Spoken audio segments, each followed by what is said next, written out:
Deep in the heart of New York City's Chinatown is an office of two Feng Shui masters, where framed photos decorate the walls next to crazy, fancy fountains and a megaton of plants. My kind of place. But of all these photos, there's one that's weirder than the others. In it, you'll see a woman named Pu Ying standing next to a significantly less orange Donald Trump, with the phrase, "Photo taken at the Trump International Hotel and Tower, groundbreaking and blessing ceremony, June 1995. Now, I know what you're thinking. Trump doesn't exactly embody the principles of an ancient Chinese philosophy that aims to harmonize people with their surroundings. But according to Pu Ying, who was his chief Feng Shui advisor for decades, incorporating those principles into his real estate holdings was always one of his first priorities to attract Asian investors, and apparently one of his closely guarded secrets behind his success in business. Since the Western Feng Shui boom began back in the 70s, this ancient art form has got gobbled up by the spiritual community as an over-glorified interior decorating scheme. And almost every spiritual entrepreneur is pushing it today. A lot of the time without knowing any of the history or actual theory behind it outside of, hey, face the right direction and you'll get good luck and resonate. Which is just, ugh. I'm totally done with it. And you know what else we're done with? These past couple of years. Ugh. And sure, while we can leave you today better equipped to understand and harness Feng Shui to improve and transform your environment, we can also leave you much more fully equipped and prepared to tackle this brand new year and all of the blessings and challenges that await you. Introducing our 2022 Almanac of the New Age. With this extensive guide, you'll be provided the knowledge you need to work with the energies of 2022 rather than against them. Go swipe up your copy now, and we promise your 2023 self will thank you later.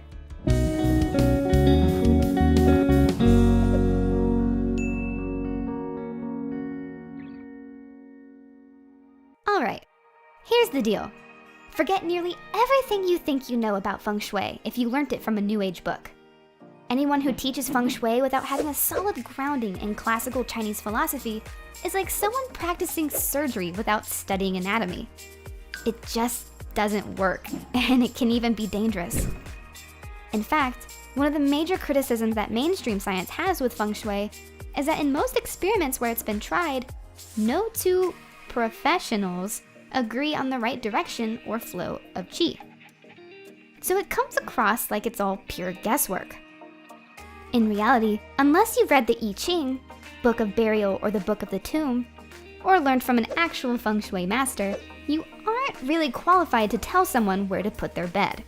And like any profession, there are a lot of people who know how to take advantage of people's beliefs and gullibility, because Feng Shui is a mysterious or exotic Oriental practice that the Starbucks hipsters just down quicker than their chai lattes. In order to really understand what exactly Feng Shui is, we need to go back into ancient history, like really ancient, and look at some astronomy, since before the invention of the Feng Shui compass, all those lucky and unlucky directions were calculated using the stars. The practice is as old as Chinese culture itself, with Stone Age villages along the Yellow River dating back to 6000 BC even practicing it. Back in 2001, a grave was unearthed in the Henan province of China, and it was kind of a big deal. It got interesting when the skeleton was found with two figurines made mostly of shells, a dragon to the east and a tiger to the west. In the center of the grave was a model representation of Beidou, the Chinese name for the Big Dipper. Since the dragon and tiger are also constellations in the Chinese sky, it's pretty clear that the early emperors and sages were orienting their tombs with the yearly revolution of the Big Dipper around the North Star. Yeah, but why is all this important? Well, because Feng Shui was originally a practice meant to orient the homes of the dead, basically the tombs, not the living. But before we can talk about why, we need to cover something even bigger: qi. Qi is the basic force behind all of Feng Shui. It's the energy through which it, and most of our existence, is said to work. thousands of pages of books and scrolls over the last 4,000 years have been dedicated to the idea, and to be honest, no English translation can do it justice. While energy might capture some of its physical characteristics, it doesn't even come close to addressing its spiritual qualities. Now, the ancient Book of Burial, written by the 4th century Taoist sage Guopu, characterizes qi as life breath, but in its earliest context, qi was actually used as a description for weather. According to the Zuo commentary, qi was a force composed of the 6 phases: cold, warmth, wind, rain, darkness, and light. In the early days, the word actually just meant vapor or steam. Basically anything in the sky, like clouds, but by the time Confucius came along, it had come to mean a kind of animating force in the atmosphere that was manifested in weather phenomena that actively influenced the human body. If you looked after your environment and the qi was flowing harmoniously in the world, the individual would be healthy. But if there was a block or the atmosphere was damaged somehow, it would manifest as fevers, chills, or even sickness on a society-wide scale. Hey, I'm not saying anything. The science of Feng Shui analyzed this force in the environment with the intention of controlling its manifestations for the individual. I call it a science because in the beginning it really kind of was. The practice was based entirely on mathematical calculations of stars and empirical observation of the weather patterns around you that you could then use to inform your theory about where the qi was flowing. But as time progressed and astrology and numerology got looped in, it became less of a concrete science and more of an art form. The quote-unquote art of Feng Shui isn't as much based on elemental physical world, but requires a belief in something like a force of destiny or even fate. But that doesn't necessarily mean that it's any less effective. See, qi is said to ride the Feng, meaning wind, and scatter, but it is retained and collected when it comes to the contact with Shui, water. The ancient sages collected it to prevent its dissipation and guided it in specific ways to assure as much qi as possible was retained in a specific area.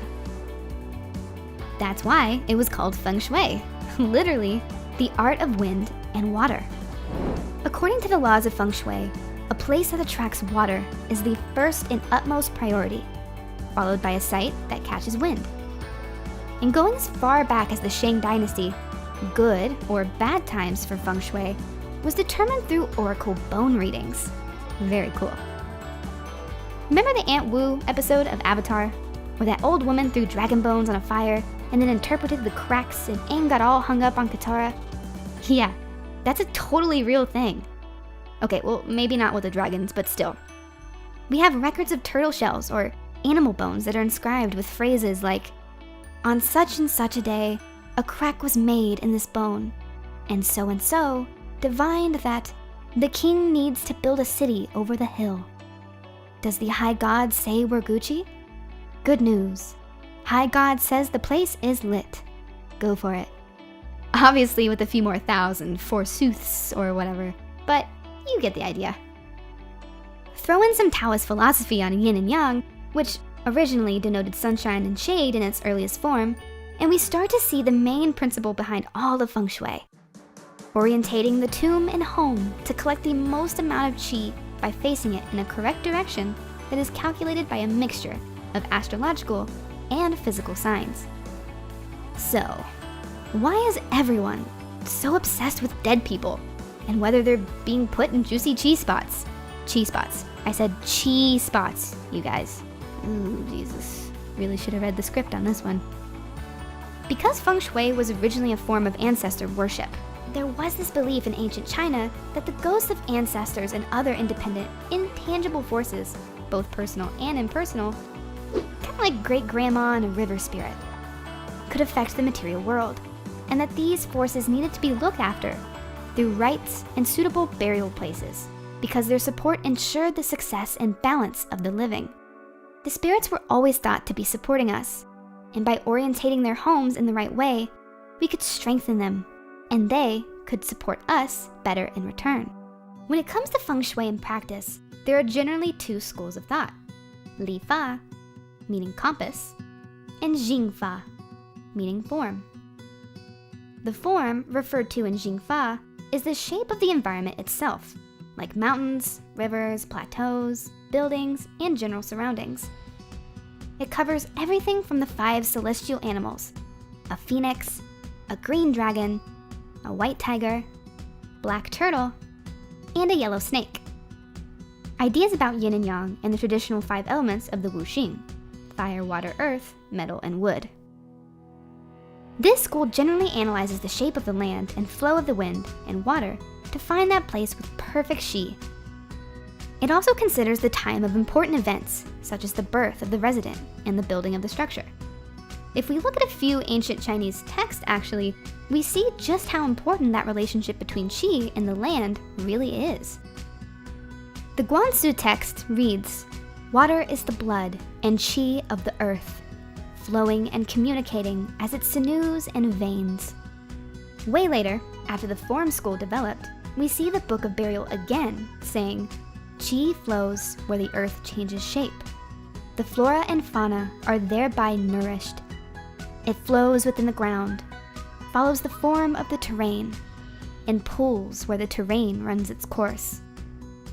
According to the book, the best place to build a tomb, or house in that case, is an area where the features of the land finish. But they didn't end there. The sages also brought in some heavy astrology and Chinese zodiac stuff when considering it all. They looked at the 4 palaces of heaven in Chinese mythology and brought them into the physical world as the cardinal directions. Again, they tell us that the dragon and tiger are what protect the district of the home. On a hill amidst folds of strata, if a place is open to the left or vacant to the right, if it is empty in front or hollow at the rear, Qi will dissipate in the blowing wind. Back to water though. Flowing water was also said to attract Qi like a magnet, and an auspicious home was one that encourages water to linger in its vicinity without stagnating. Hence why so many Zen gardens have those cute little bamboo flowing brooks that just look beautiful and feel great. If we think about the form school as dealing with physical Qi, then the compass school deals with the cosmic Qi. It relies on astrology and numerology and helps us align ourselves to its flow. It works by using a special compass called the Luoban to establish 8 heavenly directions, all of which have a different kind of Qi, and then orienting stuff in the right direction using something called a bagua. 8 symbols used in Taoism to represent different parts of reality. So, how would you actually go about using Feng Shui in your life right now? Well, in modern practice at least, the whole process generally revolves around something known as your life gua. Your life gua is a number in Chinese numerology that determines which directions and Qis of those 8 are good for you specifically, and which ones will screw you up specifically. So before we get into it, you'll need 2 things: a pen and paper, and your birthday. Which I guess is technically 3 things, but anyway. Are you guys ready?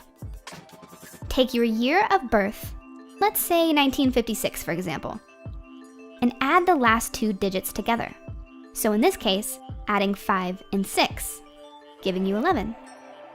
Now take the number 11, sum that number together.